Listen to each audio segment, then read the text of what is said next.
देखो हमारे पास अब टॉपिक क्या है, डायमेंशंस बोल लो आप, या फिर आप क्या बोल लो, कंपोनेंट्स बोल लो या एलिमेंट्स बोल लो। और मैंने इसमें बताया है इसमें केस स्टडी आनी कन्फर्म। इस चैप्टर से आपको केस स्टडी, इस टॉपिक से, इस चैप्टर के इस टॉपिक से आपको केस स्टडी मिलनी ही मिलनी है। तो इसको आप पूरी तरीके से तैयार कर लो, इसको मैं बड़े आराम से कराऊंगा। ठीक है, देखो तो हमारे पास कितने एनवायरनमेंट के फैक्टर्स हैं, हमारे पास फैक्टर्स हैं 5, है ना। इकोनॉमिक, सोशल, टेक्नोलॉजिकल, पॉलिटिकल और लीगल। तो इसका मैंने कोड क्या बनाया, इसका मैंने कोड बनाया पेस्टल। कोड क्या बनाया मैंने, पेस्टल। पेस्टल का मतलब P for political, E for economical, S for social, T for technological और L फॉर लीगल। दोबारा आ जाओ, पेस्टल, पहला पॉलिटिकल पॉइंट क्या हो गया, पहला पॉइंट क्या हो गया, पेस्टल से पॉलिटिकल। फिर क्या हो गया, E for economic, S for social, T for technological और L फॉर लीगल। अब हमें ये देखना है कि ये कैटेगरी बनी कैसे है, यानी इन कैटेगरी के अंदर क्या क्या है। तो अब हम वन बाय वन डिटेल से देखेंगे। तो सबसे पहले हम लोग शुरू करेंगे इकोनॉमिक के अंदर क्या क्या फैक्टर्स आते हैं। इकोनॉमिक एनवायरनमेंट में हम लोग क्या क्या देखते हैं, जैसे देश में महंगाई क्या है, महंगाई का रेट, इंटरेस्ट रेट, बैंक का इंटरेस्ट रेट क्या है, रुपी का रेट क्या है डॉलर के मुकाबले, स्टॉक मार्केट की कंडीशन क्या है, इंडिसेस बोलते हैं उसको, है ना, स्टॉक मार्केट इंडिसेस, है ना। पैसा लोग मार्केट में लगाना चाह रहे हैं नहीं। तो मतलब एक इकॉनमी के जितने भी घटक होते हैं, एक इकॉनमी के जितने फैक्टर्स होते हैं, वो इकोनॉमिक पॉइंट में आ गए। जैसे मान लीजिए आप बिजनेसमैन हैं, तो आपको पता होना चाहिए कि जिस कंट्री में आप बिजनेस कर रहे हैं वहाँ का इन्फ्लेशन रेट क्या है, वहाँ का इंटरेस्ट रेट क्या है, वहाँ का रुपी डॉलर का रेट क्या है, स्टॉक मार्केट में क्या कंडीशन है। तो इन सब कंडीशन को देखते हुए हम मार्केट में पैसा लगाते हैं, बिजनेस सेटअप करते हैं या बिजनेस को एक्सपेंशन करते हैं। अच्छा, फिर यहाँ पे लिखा हुआ है a rise in the disposable income of people due to increase in GDP of country create increasing demand of product. बिल्कुल सही बात है। अगर एक इकॉनमी में क्या हो रहा है, लोगों की डिस्पोजेबल इनकम बढ़ेगी, मतलब ये इकोनॉमिक वर्ड है। डिस्पोजेबल इनकम का मतलब होता है वो इनकम जिसको आप किसी भी तरीके से खर्च कर सकते हैं। तो अगर वो इनकम इंक्रीज़ होगी तो हमारे देश की जीडीपी इंक्रीज़ होगी। कैसे, वो ज़्यादा से ज़्यादा चीज़ों को बाई सेल करेंगे। तो बाई सेल करने से हमारी इकॉनमी ग्रोथ होती है। जैसे कोविड-19 के टाइम में आपने सुना होगा, न्यूज़ में आ रहा है इकॉनमी रेट बहुत डाउन हो गया है। डाउन इसलिए हो गया, लोगों की परचेजिंग पावर कम हो गई है, लोग बाई ही नहीं कर रहे हैं, लोग ज़्यादा खर्चे ही नहीं कर रहे हैं, उन्हें पता है आने वाले टाइम पे पैसों की ज़रूरत पड़ सकती है। तो इन सब फैक्टर को मिला के हमारा क्या बनता है, इकोनॉमिक एनवायरनमेंट। इसके अंदर 2 पॉइंट लिखे हुए हैं, देखिए। कंपोनेंट ऑफ इकोनॉमिक एनवायरनमेंट के अंदर क्या है, existing structure of the economy in terms of relative role of private and public. अब इसमें दोनों चीज़ें, प्राइवेट सेक्टर भी काम कर रहा है, पब्लिक सेक्टर भी। एक इकोनॉमी को चलाने के लिए सिर्फ एक सेक्टर थोड़ी ना काम कर रहा है, प्राइवेट सेक्टर भी है, गवर्नमेंट सेक्टर भी है। तो उन दोनों के कंपोनेंट को हम मिला के बात कर रहे हैं। इन्फ्लेशन हो, इंटरेस्ट हो, वैल्यू ऑफ रुपी हो, स्टॉक मार्केट की कंडीशन हो, ये सब चीज़ें। क्लियर, बताइए।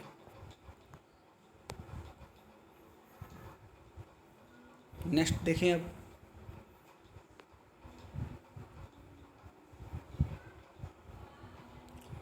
नेक्स्ट हमारे पास आता है सोशल एनवायरनमेंट। नेक्स्ट हमारे पास सोशल एनवायरनमेंट। अब इसमें क्या है जी, सोशल का मतलब समाज। समाज में क्या क्या चीज़ें होती हैं, यहाँ से देखिए, कस्टम, ट्रेडिशन, सोसाइटी की एक्सपेक्टेशन, है ना, ये सब क्या है, किसके अंदर आएगा, हमारा सोशल एनवायरनमेंट आएगा। लोगों की कस्टम क्या है, रीति रिवाज क्या है, ट्रेडिशन क्या है, सोसाइटी की एक्सपेक्टेशन क्या है ना, बिजनेस से वैल्यूज़ क्या हैं, सोशल ट्रेंड क्या है। जैसे हम कहते हैं ना आजकल फैशन किस चीज़ का है, जैसे इंडिया में बहुत सारी कंपनी काम कर रही है क्योंकि यहाँ हर महीने कोई ना कोई फेस्टिवल है। अब कोई ना कोई फेस्टिवल तो जाहिर सी बात है कंज्यूमर परचेज करेगा, कंज्यूमर डिमांड करेगा। इन सब चीज़ों से हमारे यहाँ क्या होता है, डिमांड क्रिएट होती है, राइट। तो सोशल एनवायरनमेंट के अंदर custom, tradition, society expectation, business की वैल्यू, ये सब चीज़ें आती हैं। अब इंडिया में कोई भी कंपनी व्यापार करना चाहेगी, क्यों, उसे पता है यहाँ पे कस्टमर बहुत हैं, यंगस्टर की पॉपुलेशन बहुत ज़्यादा है, 12 महीने कुछ ना कुछ फेस्टिवल आते हैं, किसी न किसी रिलीजन के आते हैं, तो 12 महीने मार्केट में क्या रहती है, एक तरीके से डिमांड रहती है। तो सोशल एनवायरनमेंट को देखते हुए ही हम आगे बढ़ते हैं। ये हमारा हो गया सोशल एनवायरनमेंट। क्लियर। अब इसके कुछ और डिटेल से एलिमेंट देख लेते हैं इस बॉक्स में क्या कह रहा है। अब इसमें क्या समझाना चाह रहा है, एटीट्यूड क्या है लोगों का प्रोडक्ट को लेकर के। जैसे एटीट्यूड फ़ोन को लेकर के क्या है, फ़ोन ख़राब नहीं होता, इससे पहले ही लोगों को फ़ोन चाहिए, यानी बहुत फ्रिक्वेंटली मोबाइल फ़ोन चेंज करते लोग। क्वालिटी ऑफ लाइफ क्या है, कितना स्टैंडर्ड वो जीते हैं, कितना खर्चा करते हैं। लाइफ एक्सपेक्टेंसी क्या है, एक्सपेक्टेशन ऑफ वर्क फोर्स क्या है। Shift in presence women force, मतलब क्या कि कितनी ज़्यादा पॉपुलेशन फीमेल की है वर्किंग करने की, ठीक है। बर्थ एंड डेथ रेट क्या है उस इकोनॉमी की। पॉपुलेशन शिफ्ट क्या है, कितनी पॉपुलेशन गांव में है, कितनी शहरों में है। एजुकेशन सिस्टम क्या है, लिटरेसी रेट कितना है ना। उसके बाद ये सब चीज़ें हैं। कंजम्पशन हैबिट क्या है लोगों की, कितना खर्चे करते हैं, कितना कंज्यूम करते हैं। और कंपोजिशन ऑफ फैमिली क्या है, यानी एक फैमिली में कितने लोग रहते हैं। जैसे पहले होता था कि मम्मी पापा भैया भाभी सब साथ है, अब मोस्टली क्या हो रहा है, लोग अलग अलग रहना पसंद कर रहे हैं। तो ये सब क्या होता है, सोशल फैक्टर के अंदर वाले पॉइंट्स। क्लियर क्लियर हो गए दो element.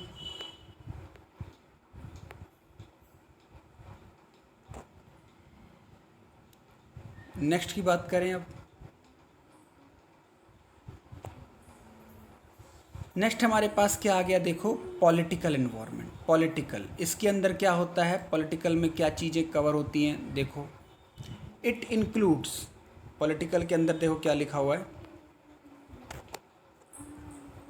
It includes political conditions such as general stability and peace of country and government attitude toward business. यानी गवर्नमेंट जो बनी है, जो नेता की सरकार बनी है, जिस पार्टी की सरकार बनी है, उसकी स्टेबिलिटी कितनी है। जैसे मतलब कितने सालों तक वहाँ पे, जैसे ममता बनर्जी हैं, पश्चिम बंगाल में बहुत सालों से उनकी गवर्नमेंट है, यानी स्टेबल गवर्नमेंट है।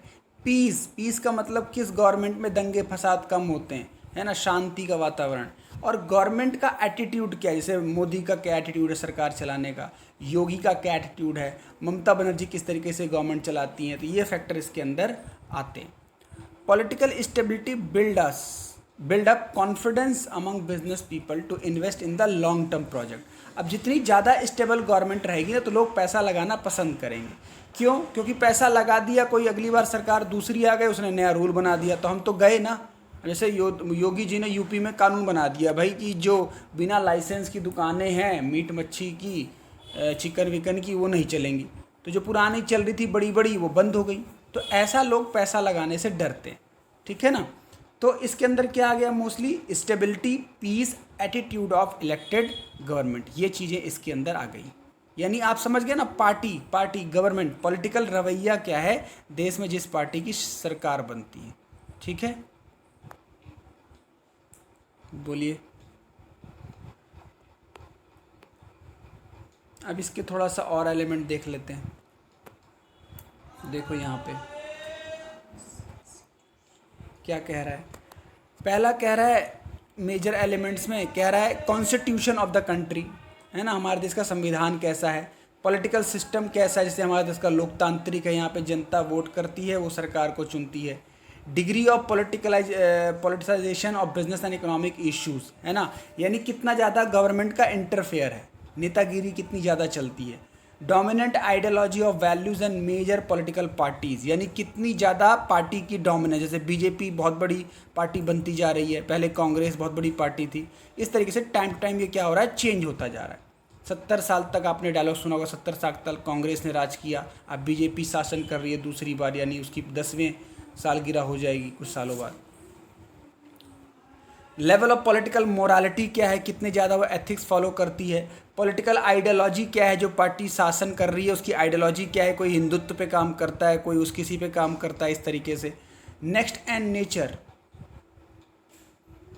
Of government intervention in business, है ना, बिजनेस जो गवर्नमेंट बनी है उसका बिजनेस को लेके क्या रवैया। जैसे आपने सुना होगा मोदी गवर्नमेंट, तो लोग आरोप लगाते हैं क्या ये अडानी अंबानी की गवर्नमेंट है, यानी ऐसा है नहीं, लेकिन लोग क्या कहते हैं क्योंकि उनको फेवर करते हैं, है ना, फेवर मतलब उनका बिजनेस ग्रो हुआ उनके गवर्नमेंट में, तो लोग कहते हैं ये इनको फेवर करते हैं, ठीक है। The nature of relationship of our country with the foreign country, हमारे रिलेशनशिप कितने ग्रोथ हुए। जैसे मोदी जी के टाइम पे बहुत ज़्यादा फॉरेन ट्रिप हुई, उन्होंने बहुत ज़्यादा देशों से टाई अप किया, इस तरीके से। ये हमारे पास पॉलिटिकल एनवायरनमेंट का फैक्टर हो गया।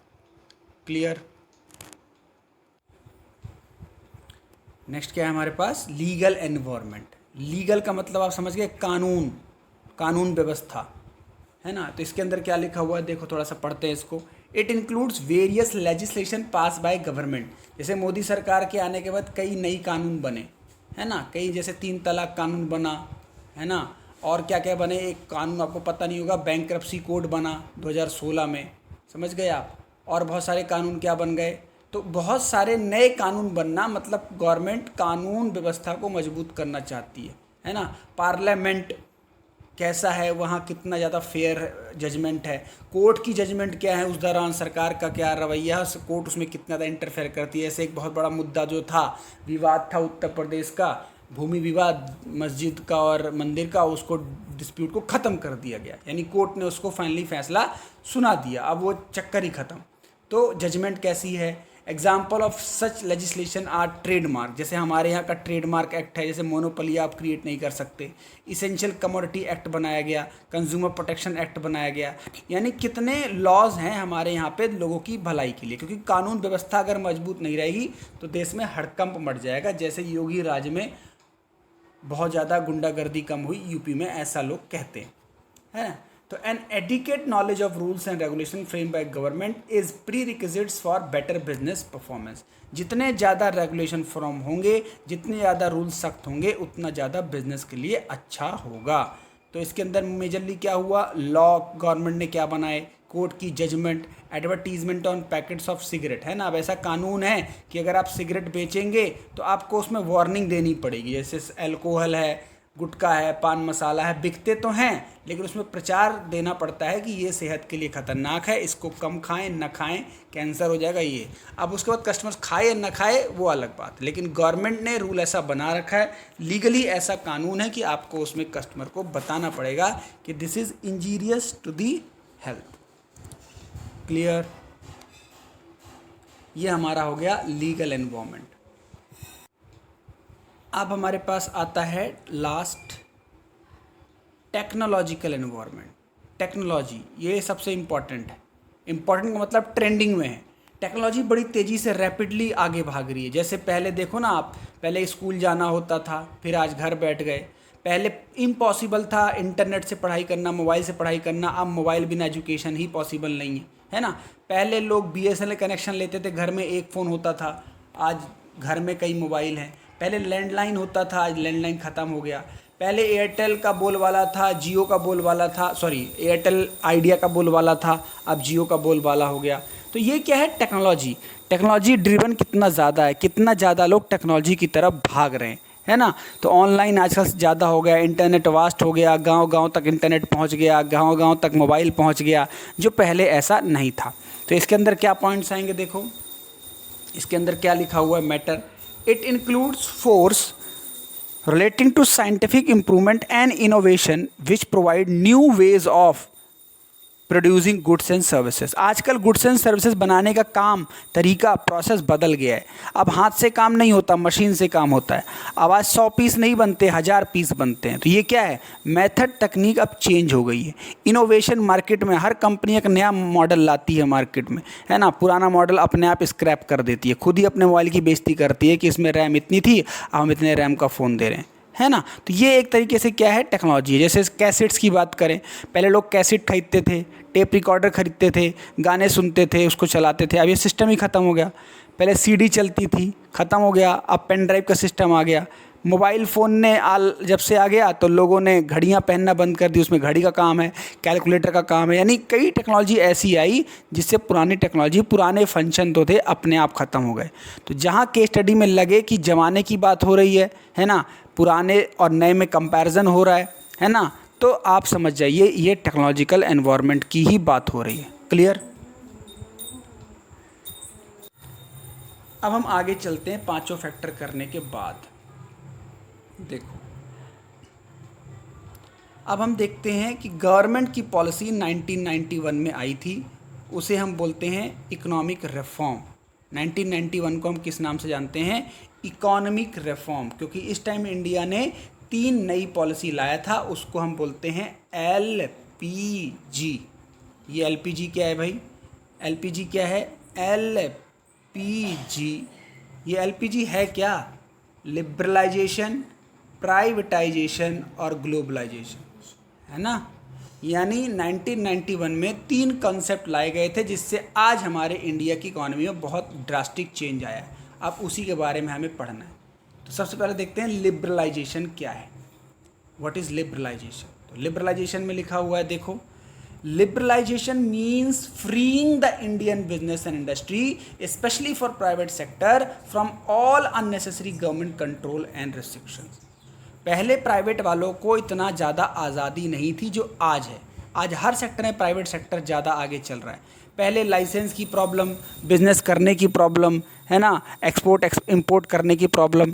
तो लिबरलाइजेशन में गवर्नमेंट जो है प्राइवेट सेक्टर के प्रति क्या हो गई? बड़ी लिबरल हो गई। लिबरल का मतलब उनके सामने लिबरल हो गई, स्ट्रिक्ट नहीं हुई, है ना। अब आप बिजनेस करिए, हम आपको सब्सिडी देंगे, ग्रांट देंगे, डोनेशन देंगे, लैंड देंगे, आप बस बिजनेस करो और विदेशी मार्केट्स पे क्या करो? कंट्रोल करो। तो this policy is called liberalisation. इसे मैंने शॉर्ट में क्या बोला? Making business easy. बिजनेस को क्या कीजिए? ईजी कीजिए, टफ मत बनाइए, है ना। तो इससे पिक्चर में देखो बना रखा है, एक कबूतर दूसरे कबूतर से क्या पूछ रहा है? देखो ये पिक्चर, एक कबूतर पूछ रहा है, लेफ्ट हैंड साइड वाला ग्रीन टोपी वाला कह रहा है what are other words for liberalisation. Liberalisation को भैया सिंपल शब्दों में समझे तो क्या होगा? तो ये कह रहा है liberalisation, relaxing, letting go, release rise, freeing, elevation, easement, easing relief. किसके एंगल से? प्राइवेट सेक्टर के एंगल से। तो लिबरलाइजेशन का मतलब क्या हो गया? करने दो बिजनेस, रिलीज़ करो उनको रिस्ट्रिक्शन से, रिलैक्सेशन दो, लाइसेंसिंग की प्रॉब्लम ख़त्म करो और उनको बिजनेस करने का ईजी बनाओ। इसी को बोलते हैं लिबरलाइजेशन। क्लियर? बोलिए। नेक्स्ट एल हो गया, पी करते हैं, पी फॉर प्राइवेटाइजेशन। अब अगर लिबरलाइजेशन समझ में आ गया तो प्राइवेटाइजेशन समझ में आ जाएगा। क्यों? ये दोनों इंटरलिंक हैं। प्राइवेटाइजेशन का मतलब है giving greater role to private sector, बढ़ावा देना प्राइवेट सेक्टर वालों को, है ना। इन द नेशन बिल्डिंग, देश की तरक्की में प्राइवेट सेक्टर वालों को आगे बढ़ने के लिए मौके देना।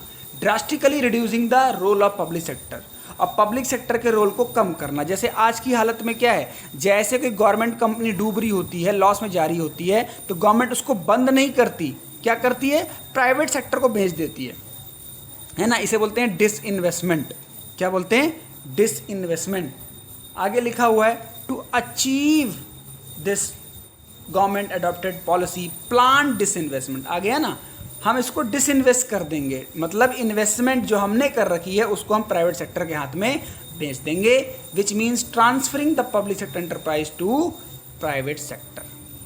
ठीक है। एग्जाम्पल जैसे 100% FDI कई बिजनेस में हो गया, या 50% हो गया, या कई बैंक ऐसे थे जो पब्लिक थे, प्राइवेट का रोल हो गया उसमें। तो इस तरीके से गवर्नमेंट क्या करती रहती है?